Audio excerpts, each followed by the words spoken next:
It is one of the most famous speeches in U.S. history, and 75 years later, Americans are still debating what it really means. Franklin D. Roosevelt's Four Freedoms speech helped define us as a nation, and even if we can't agree on the details, the debate is the focus of a new book by an SMU scholar. Dan Godwin gets right in the middle of it all in tonight's Fox Forward.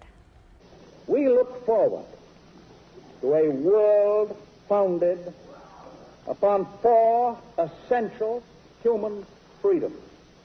President Franklin Roosevelt delivering his State of the Union address January 1941, in which he outlined the four freedoms that set this country apart from the totalitarian regimes that were controlling or threatening much of the world at that point in history.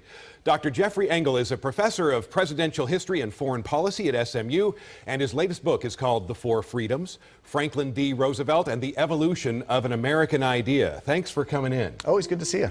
First, a little context. This speech was delivered before the United States was actively fighting World War II. Pearl Harbor was still 11 months away, but the president wanted the American people to think about what we'd be fighting for if we had to enter the war. Yeah, Roosevelt was quite convinced at this point that war was on the horizon. Now, the strategic context here really matters. At this point, Germany has taken over Europe.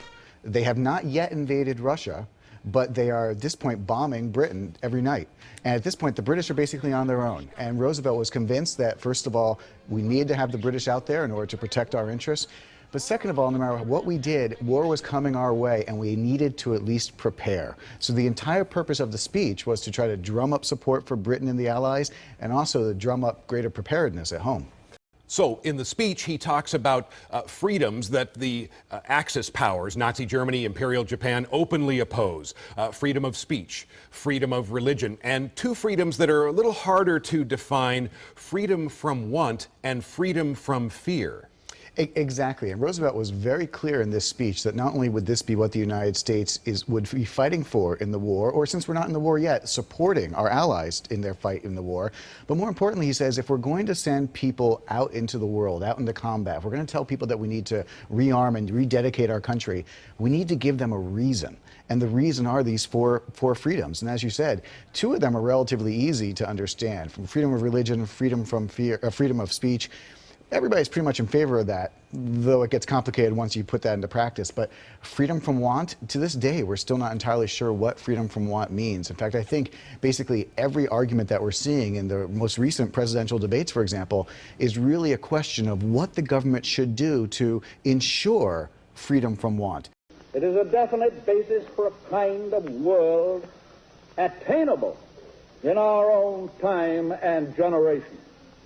One of the reasons to keep paying attention to this particular speech, it has so many implications on the world we live in today. And again, all these decades later, every session of the U.S. Supreme Court, they take up all of the four freedoms in some form or another. Exactly. So when we hear things like freedom of speech or freedom of religion, you're very hard-pressed to find someone in America who doesn't believe, if you ask them, are you in favor of freedom of religion? Of course, they're going to say yes. The problem is when the rubber meets the road. Does my freedom of religion perhaps contradict your freedom of religion? And so freedom of religion, while we think it's a nice thing in theory, it's actually very complicated once we start peeling back the layers and figuring out what does this actually mean on a day-to-day practical level. All right, Professor Jeffrey Engel with SMU. The new book is called The Four Freedoms. Thanks very much for the chat. Always good to talk.